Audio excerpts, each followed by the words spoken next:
서울의 가을바람이 차갑게 스치던 그날, 나는 거의 2년 만에 그 집으로 돌아왔다. 어머니가 돌아가신 후 유언장에는 자매가 평화롭게 공유하라고 적혀 있었지만 그 말은 민지 언니에게는 먼 이야기였다. 언니에게 중요한 건 통제였다.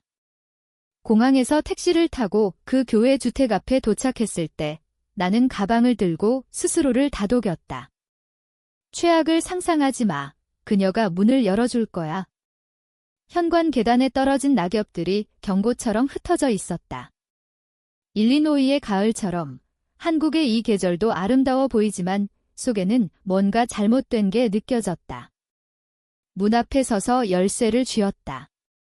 어머니가 주신 그 열쇠, 이 집이 아직 집처럼 느껴지던 시절의 유물. 한 번 돌려봤지만 안 맞았다. 다시 시도했지만 여전했다. 바람이 재킷을 뚫고 들어와 내가 여기에 속하지 않는다는 듯이 속삭였다. 현관등이 깜빡이며 켜졌다. 나는 다시 열쇠를 천천히 돌렸다. 배신을 기교로 풀 수 있을 거라 믿으며. 하지만 안 됐다. 노크를 2번 했다. 대답이 없었다. 어쩌면 집에 없을지도 모른다고 생각했다. 오해일 수 있다고. 하지만 거실 커튼 뒤로 언니의 그림자가 스쳤다. 그리고 그 뒤로 내 딸 소연이가 보였다. 소연이는 휠체어에 웅크리고 앉아 창밖 어두운 거리를 바라보고 있었다. 어깨가 떨리고 있었다. 울고 있었다. 열쇠도 추위도 잊었다.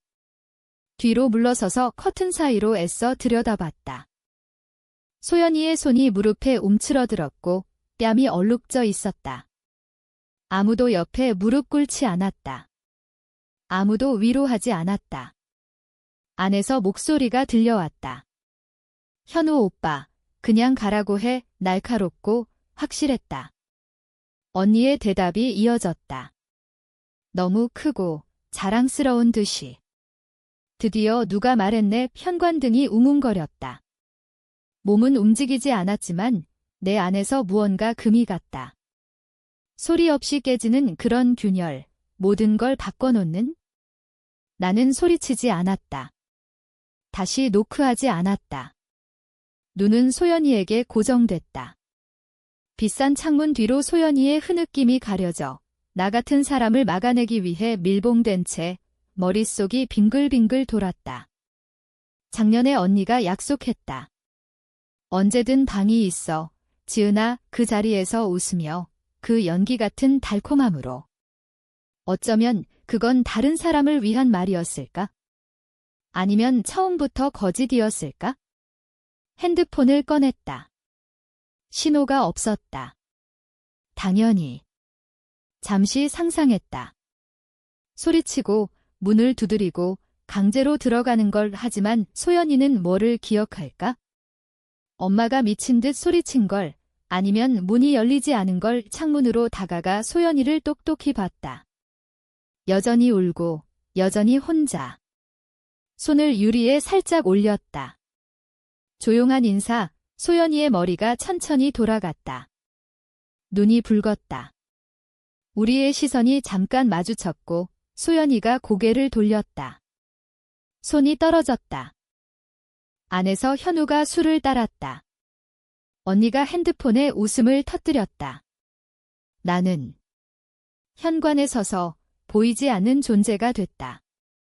돌아서서 가방을 들고 계단을 내려갔다. 소리 지르지 않고 장면 만들지 않고 그냥 문이 열리던 시절이 끝났다는 걸 받아들였다. 거리로 돌아와 택시 기사가 아직 있었다. 차에 타자 기사가 물었다. 어디로? 입을 열었다가 닫고 말했다. 일단 그냥 가요. 이 차가 출발했다. 뒤돌아보지 않았다. 집에서 쫓겨난 게 아니었다. 소연이의 삶에서 쫓겨난 거였다. 차가 동네를 벗어나기도 전에 내려서 다시 걸어갔다. 손이 떨렸다. 공포가 아니라 억누름 때문에. 온 신경이 팽팽하게 당겨져 소리치지 말라고 명령받은 듯 천천히, 꾸준히 걸어 현관으로 돌아갔다. 자존심과 소연이의 눈물 자국만 들고. 이번엔 세게 노크했다. 게임 끝. 그들이 나를 보고 방금 한 짓을 인정하게 하려. 문이 반쯤 열렸다. 현우가 문틀을 채우고 팔짱을 꼈다. 눈이 죽은 듯 예의 바르게. 나를 모르는 사람처럼 봤다. 여기 올 때 아니야. 차분하게, 법정 집행인처럼. 입 다물고가 뒤에서 언니의 목소리가 흘러나왔다. 가볍고 잔인하게. 드디어 누가 말했네. 얼어붙었다. 소리 지르는 싸움은 없었다. 설명도 없었다. 그냥 와인 잔이 반지에 부딪히는 소리, 그리고 천천히 박수 치는 소리. 내가 마지막 치욕의 연기를 한 듯, 지은아, 배짱 좋네. 언니가 웃으며 덧붙였다. 여기가 아직 내 집인 줄 알고 오다니. 이 한 걸음 물러섰다. 복종이 아니라 장면 전체를 담기 위해. 불빛, 얼굴들, 중요했던 집 열쇠가 있어서 누구에게랄 것도 없이 조용히 말했다. 이제 그게 아무 의미 없나 봐의 현우가 꿈쩍하지 않았다. 언니가 이제 문틀에 기대 와인 잔을 들고 여유롭게. 넌 소연이에게 필요한 엄마가 아니야? 모든 게 부서진 걸 상기시키는 존재지. 거실에서 소연이가 살짝 고개를 문 쪽으로 돌렸다. 들리지 않았다. 지난번에도 안 들렸지만 봤다. 더 나쁘게 그들을 봤다. 정말 가는 게 좋을 거야. 현우가 덧붙였다. 이게 소연이 도움 안 돼. 소연이를 돕는 게 뭐냐고. 아무도 말하지 않았다. 왜 울었는지. 한번 고개 끄덕이고 돌아섰다. 계단 아래서 현관 가장자리에 눈길이 갔다. 흙탕물에 젖은 갈색 덩어리, 희미한 분홍 귀가 튀어나온. 소연이의 토끼 인형, 3살 때 피치라고 이름 지은. 어디든 끌고 다녔다. 젖고, 짓밟히고, 버려진, 더 이상 쓸모없어진 듯 그게 장난감 이상이었다. 내가 안아줄 수 없을 때 소연이가 안던 거, 병원 방문이 길 때, 더블 시프트 일할 때, 영상통화로 키스할 때 주우지 않았다. 필요 없었다. 이미 모든 걸 말해줬다. 웃긴 애 혼잣말로 중얼거렸다. 우리 가족처럼 물건이 잃어버리지 않아. 버려지는 거지. 또 한순간 서서 수치가 스쳤다. 내게 아니고 그들의. 내 존재가 불편, 내 슬픔이 그들의 완벽한 삶의 오점. 잔인함을 속삭이지 않았다. 크게, 자랑스럽게 연습한 듯 말했다. 소연이는 창에서 휠체어를 돌렸다. 그게 열쇠보다, 박수보다 아팠다. 하지만 소연이 탓 아니었다.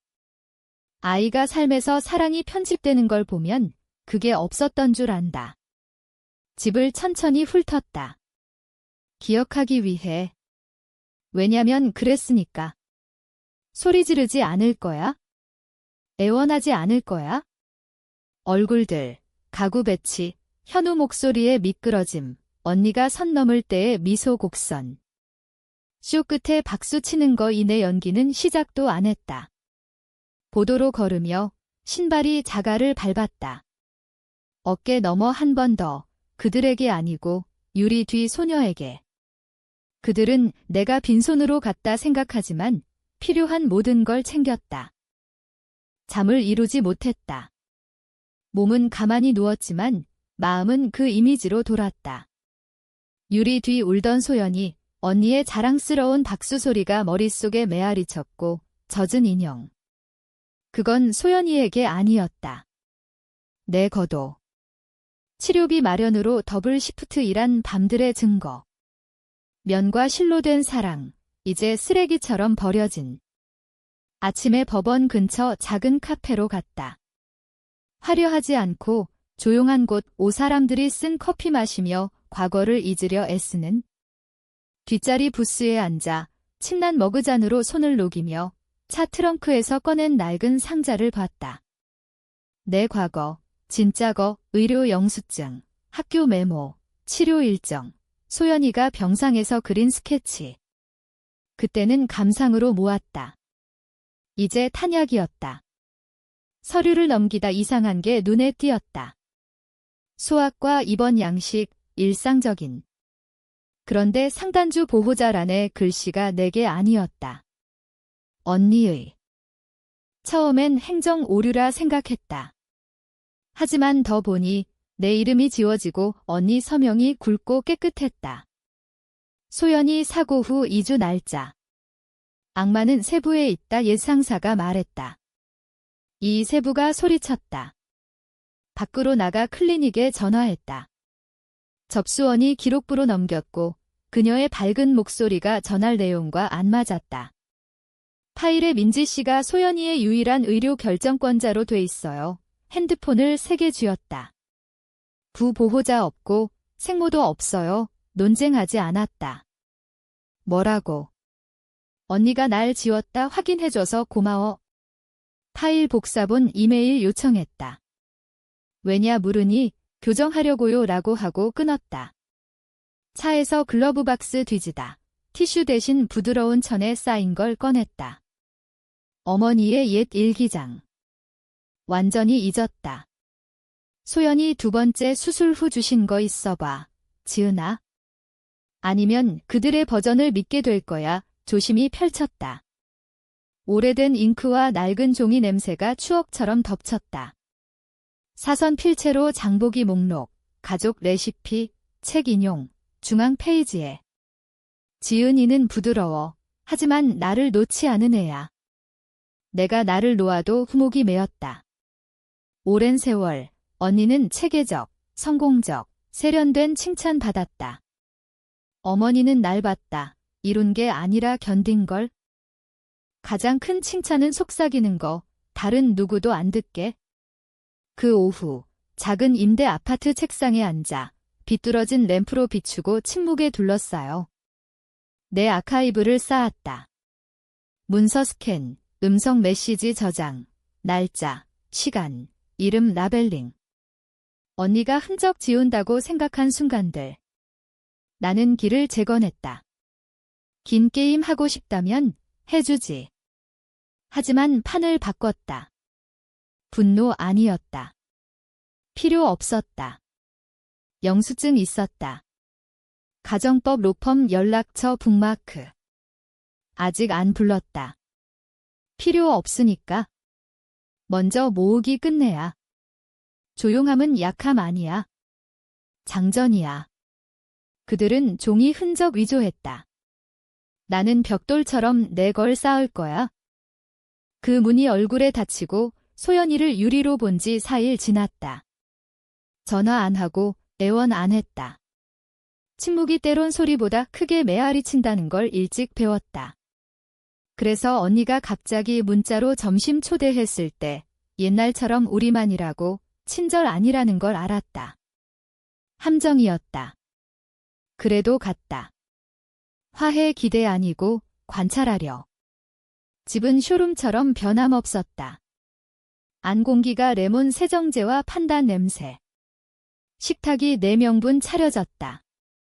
언니, 현우, 소연이, 나의 소연이는 먼 끝에 앉아 접시 안 건드리고 시선 고정 안 됐다. 날 보자 미소 안 지었지만 안도했다. 그게 충분했다. 언니가 입꼬리 세운 미소로 인사하고 예의처럼 위장된 말이 드디어 시간 냈네. 우리 잘 지냈지만 소연이가 내 선물 그리워했어의 현우는 아무 말 안 하고 한 번 고개 끄덕이고 날 메뉴 항목처럼 봤다. 대화는 표면. 소연이 학교 물으니 괜찮다고. 그림 아직 좋아하냐 물으니 어깨 으쓱. 소연이의 침묵은 수동 아니었다. 가르침받은 거이 새 가족 전통이라 부르는 중간에 언니가 일어나 사진 액자를 가져왔다. 방금 왔어. 대단한 발표처럼 들고. 새 사진. 언니, 현우, 소연이가 지역 커뮤니티 센터 앞에서 미소. 소연이 손 무릎에, 언니가 옆에 무릎 꿇고 어깨에 손, 카메라 앞 포즈. 내가 없었다. 엄마 어디 있어? 소연이가 부드럽게 물었다.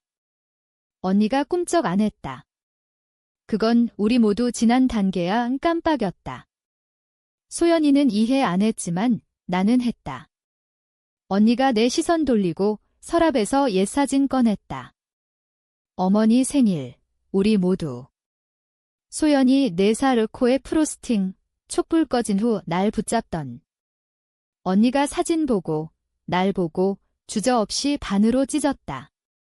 내 반쪽이 의자 근처 바닥으로. 소연이가 움찔했다. 나는 얼어붙어 메스꺼움 삼켰다.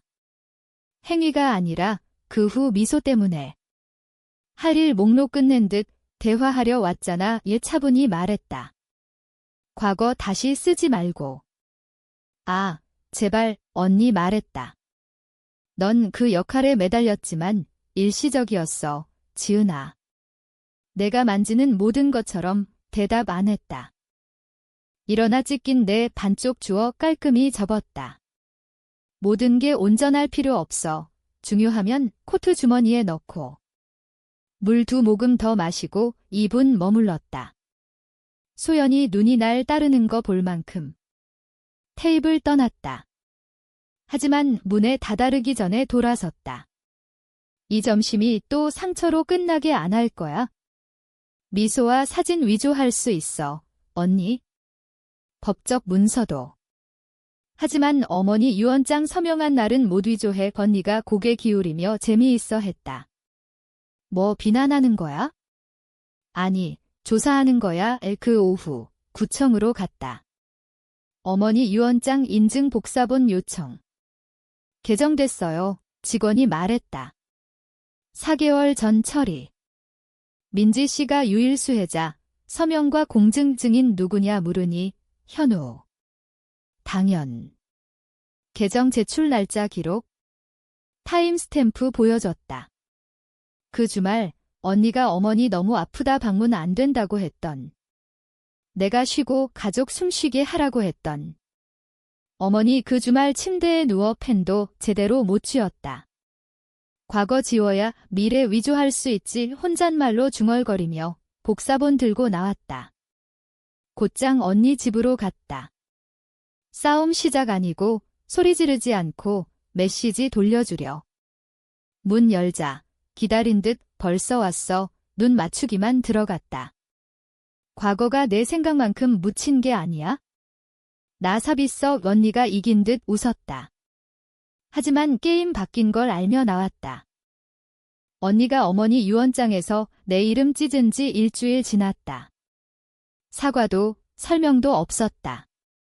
그냥 침묵, 날카롭고 계산된. 무기로 쓰는 침묵. 나는 사우스 메인 오프 쉐어드 리빙 유닛에 머물렀다. 벽 얇고 프라이버시 사치. 대부분 밤에 옆 침대 여자가 울다 자는 소리 들었다. 대부분 아침에 여기까지 왔으니 사라지지 말자 상기했다. 공용 주방에서 인스턴트 커피 물 끓일 때 현우 목소리 들었다. 안 보였지만 목소리가 기름처럼 퍼졌다. 빠르고 얼룩 남기는. 그녀 불안정해 낮고 꾸준히. 의료 기록 바꾼 거 봤어. 나는 숨 죽였다. 언니 목소리가 이어졌다. 소연이 건강 위해 필요했어. 지은이는. 신뢰 못해. 그들의 대화가 스며들었다. 마치 내가 벽 뒤에 있는 걸 모르는 듯 유언장 개정은 어머니 뜻이었어. 지은이가 약해져서 현우가 웃었다. 내가 강해서 다행이지. 물이 끓었다. 나는 껐다. 그들의 목소리가 희미해졌다. 하지만 이미 충분했다. 그들의 계획, 내 약함을 이용한. 그날 밤, 나는 컴퓨터 앞에 앉아 그 대화를 녹음했다. 아니, 기억으로 재현했다. 하지만 그게 시작이었다. 다음 날, 나는 가정법 전문 변호사 미경 씨를 만났다. 그녀는 내 이야기를 듣고 고개 끄덕였다. 침묵이 증언이 될 수 있어요. 증거 모으세요. 그녀의 조언으로 나는 더 깊이 파고들었다. 소연이 학교에 전화해 기록 요청. 보호자 변경됐어요. 그랬다. 언니 이름으로. 내 이름 지워진. 그 아픔이 분노로 변했다. 하지만 나는 조용히 했다. 복수는 소리 지르지 않는다. 기다린다. 언니가 또 문자 보냈다. 소연이 보고 싶으면 와. 하지만 드라마 그만 갔다. 이번엔 녹음기 챙겨. 집에 들어서자 소연이가 웃었다. 약간, 하지만 진짜. 언니가 차를 따랐다. 우리 가족 이제 안정됐어? 내가 방해 안 하면 현우가 덧붙였다. 법적으로도 녹음기 켜졌다. 대화 중 언니가 실수했다. 어머니 유언장. 내가 고쳤어. 지은이처럼 약한 사람이 재산 관리 못해. 나는 미소 지었다. 그렇게 생각해. 그녀가 웃었다. 사실이잖아. 집 나서며 녹음 멈췄다. 이제 무기가 됐다. 그날 밤 미경 씨에게 보냈다. 이게 시작이에요. 그녀가 답했다. 이게 끝낼 거예요. 시간이 흘렀다. 매일이 긴장으로 가득했다. 언니의 침묵이 점점 무거워졌고 내 복수가 서서히 형태를 갖췄다. 소연이의 울음소리가 머릿속에 맴돌았다. 그 인형, 버려진 사랑의 증거. 나는 더 모았다. 은행 기록, 어머니 계좌에서 인출된 돈의 회복 기간 동안 내가 연락 안 될 때 언니의 서명이었다. 이건 금융학대예요. 미경 씨가 말했다. 법원에서 증명할 수 있어. 나는 밤새 문서 정리했다. 각 페이지의 날짜, 증인. 언니의 웃음소리가 녹음에 남았다. 지은이는 패배자야. 그 말들이 내 연료였다. 다음 날 법원에 제출했다. 긴급 재평가 신청. 언니가 알았을 때 그녀의 반응은 격렬했다. 전화 왔다. 뭐 하는 거야? 소연이 위해 포기해. 아니, 소연이 위해 싸워. 끊었다. 그녀의 목소리에 처음으로 두려움이 스쳤다. 복수는 아름답지 않다. 피곤하고 고통스럽다. 하지만 필요하다. 법정에서 판사가 물었다. 증거 있나요? 미경 씨가 제출했다. 녹음, 문서, 증인. 언니 쪽 변호사가 변명했다. 하지만 판사의 눈이 좁아졌다. 이건 조작처럼 보이네요. 언니가 창백해졌다. 나는 앉아서 봤다. 그녀의 완벽한 가면이 벗겨지는 걸 소연이가 증언했다. 엄마랑 있어야 해요. 언니는 무서워요. 그 말이 모든 걸 바꿨다. 판사가 선고했다. 양육권 지은 씨에게. 조사 착수. 언니가 무너졌다. 울지 않았지만 눈에 패배가 보였다.